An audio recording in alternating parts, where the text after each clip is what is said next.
Welcome back to my YouTube channel.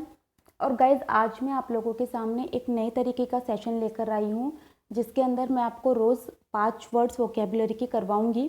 लेकिन इसके अंदर नया ये है कि मैं इन जो 5 वर्ड्स को करवाऊँगी आपको, वो करवाऊँगी ट्रिक्स के साथ में। मतलब मैं वर्ड्स का मीनिंग, सिनोनिम्स वगैरह जो भी है मैं पहले बताती थी, उनके साथ में आपको एक ट्रिक देने की कोशिश करूँगी, जिनसे कि आप उन वर्ड्स को बहुत ही ज़्यादा लंबे समय तक याद रख पाए और वो आप भूलें नहीं। क्योंकि गाइज़, हमारा जो अल्टीमेट एम है वो ये है कि हम एग्ज़ाम के अंदर बिल्कुल जो आंसर है वो करेक्ट टिक करके आ पाए। हम चाहे वोकेबुलरी को कितनी भी बार पढ़ लें, लेकिन अगर वो हमें याद नहीं रहती तो इससे बेटर तो ये है कि हम कुछ टाइम उस पर एक्स्ट्रा इन्वेस्ट करके उसकी एक ऐसी ट्रिक बनाए जो हमारे माइंड के अंदर एक पिक्चर फ्रेम कर दे।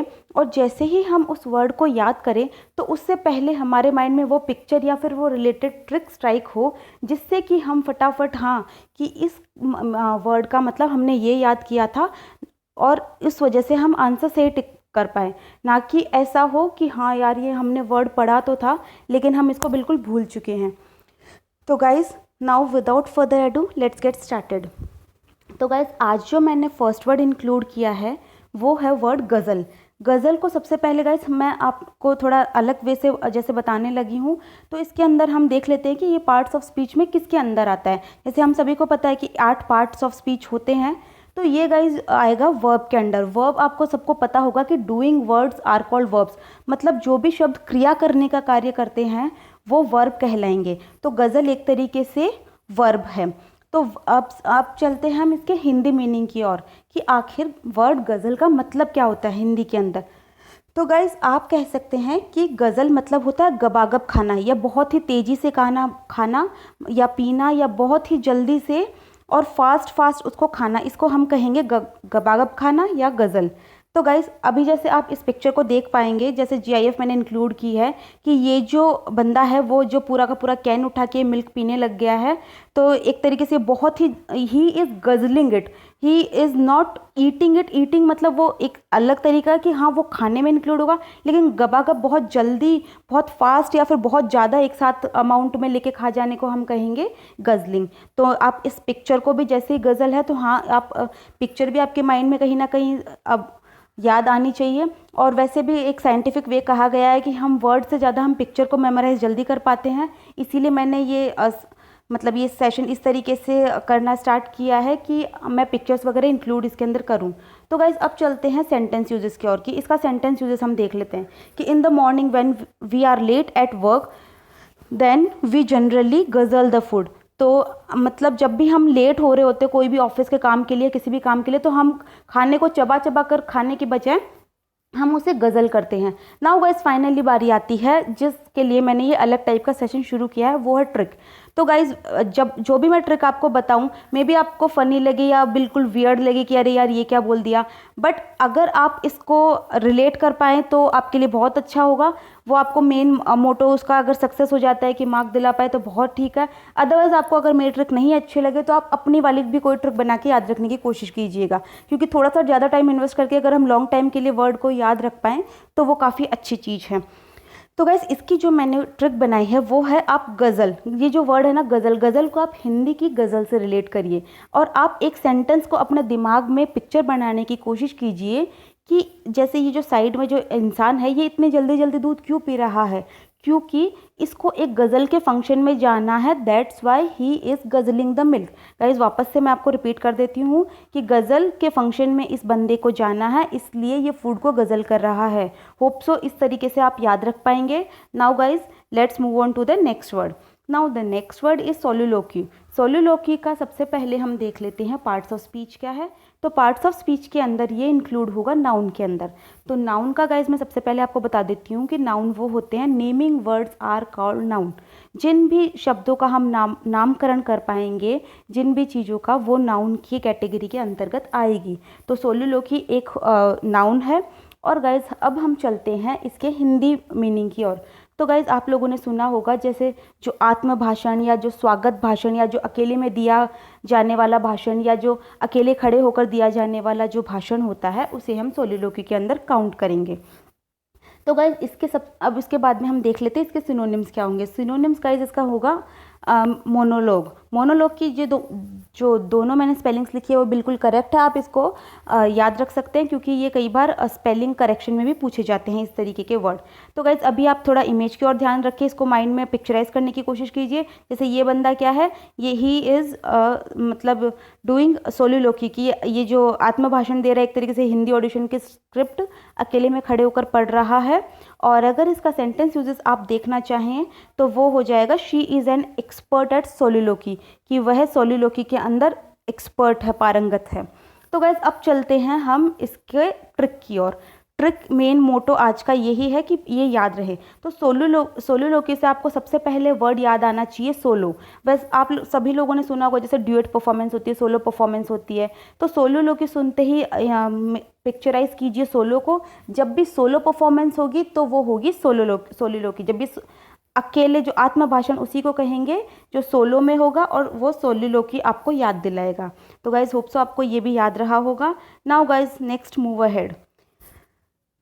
Now guys the next word is ravenous. Ravenous को आप प्रोनाउंस कीजिए रावेनस, क्योंकि मेन मोटो अपना जो वो है प्रोनाउंसिएशन नहीं है, अपना मोटो यही है कि हमें जो है वो वर्ड एग्जाम के लिए याद रह जाए। तो सबसे पहले तो हम देख लेते हैं कि पार्ट्स ऑफ स्पीच के अंदर किसके अंदर आएगा। तो ये आएगा एडजेक्टिव के अंदर। तो एडजेक्टिव का आप सभी लोगों को पता होगा कि एडजेक्टिव वो वर्ड्स होते हैं जो किसी नाउन की विशेषता बताते हैं।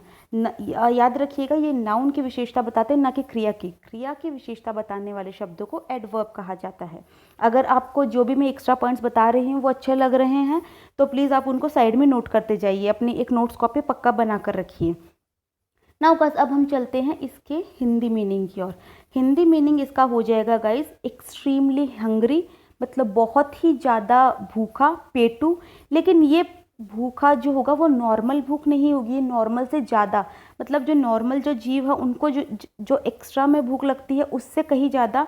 ये एक तरीके से जैसे मैंने सिनोनिम्स में लिखने की कोशिश की है, जैसे प्रीडेटरी जो लोग होते हैं, प्रीडेशियस जो लोग होते हैं, वल्चरस जो लोग होते हैं, जैसे वैम्पायर वगैरह सीरियल्स में दिखाए जाते हैं, उस तरीके के लोगों को जो भूख लगती है वो रेवेनस के अंदर आएगी।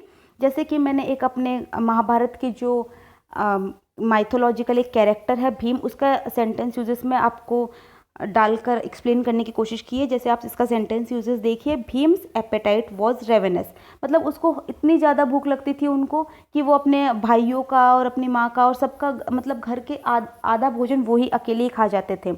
तो आप इसको याद रखिए रेवेनस। और आप इस पिक्चर को भी जैसे ही आप रेवेनस पढ़े तो सिर्फ रेवेनस वर्ड को ना पढ़े, आप इधर पिक्चर भी थोड़ा बहुत मेमोराइज करने के लिए कोशिश कीजिए। जैसे कि अ रेवेनस पर्सन, यहाँ पर आई एम हंग्री, मैंने ऐसे ऐसे पिक कि आपको याद दिलाने में थोड़ा हेल्पफुल हो, इस तरीके की पिक्चर्स इंक्लूड करने की कोशिश किया। नाउ गाइज अब बारी आती है ट्रिक की। तो ट्रिक के लिए गाइज हम जो वर्ड है रेवेनस को मैंने आपको रावेनस इसीलिए प्रोनाउंस करने के लिए कहा था क्योंकि रावेनस को हम रिलेट करेंगे रावण।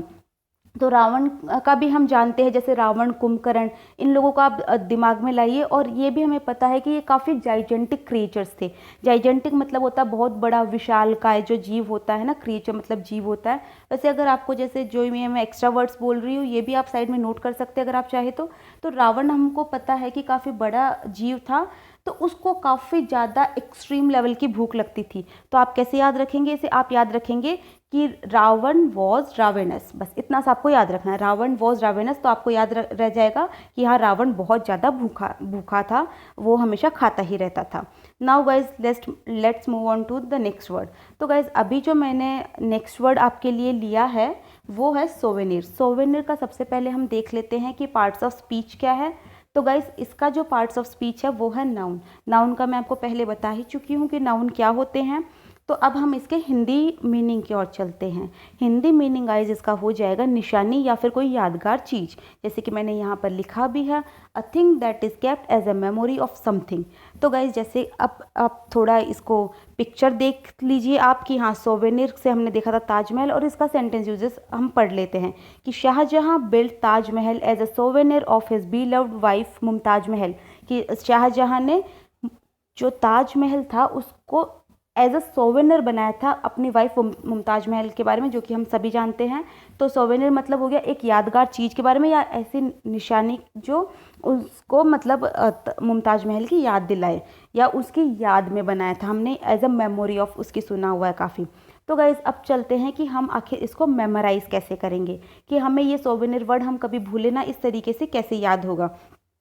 तो इसके लिए हम इस जो वर्ड है सोवेनिर, इसको उठाएंगे और हम इसको थोड़ा तोड़ेंगे, हम ब्रेक करेंगे। जैसे सोवे SOUVE को अलग करेंगे और NIR को अलग करेंगे।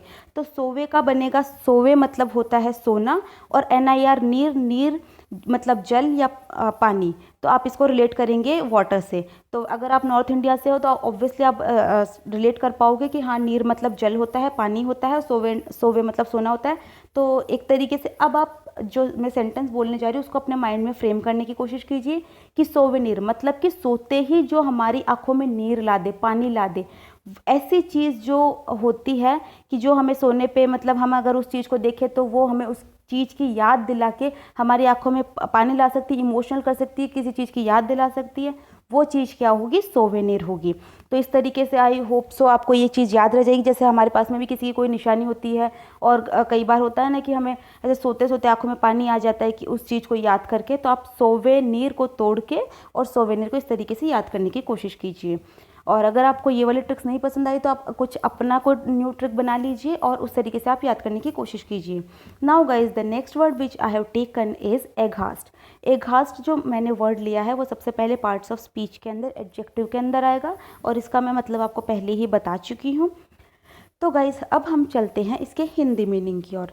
हिंदी मीनिंग गाइज इसका हो जाएगा बहुत ही भय दिलाने वाला, बहुत चक्का कर देने वाला, एकदम सुन्न कर देने वाला। इस तरीके की जो एक्सप्रेशंस जब हम किसी चीज़ को देखकर लाते हैं डरावना किस्म का, वो हो जाएगा एघास्ट के अंदर।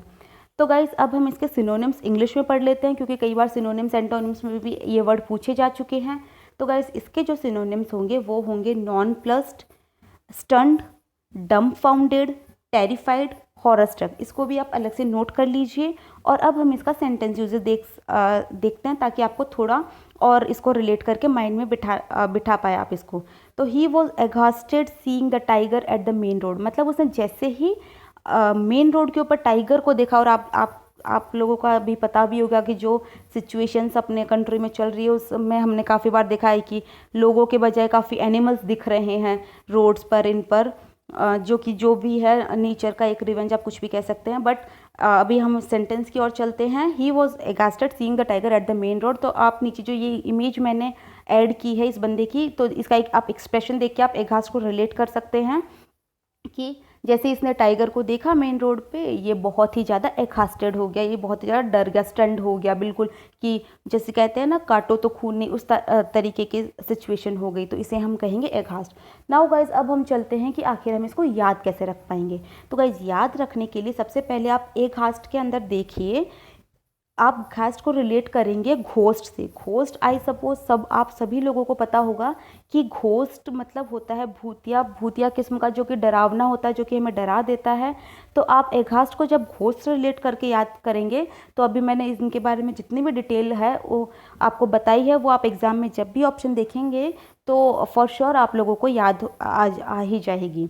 तो गाइज़ आई होप सो आपको ये सेशन पसंद आया हो। Thank you so much for watching this. और अगर आपको इस टाइप के और सेशंस चाहिए तो, और आपको पसंद आ रहे हैं तो फिर आप प्लीज़ इस वीडियो को लाइक कीजिए, चैनल को सब्सक्राइब कीजिए। Thank you so much guys, have a nice day.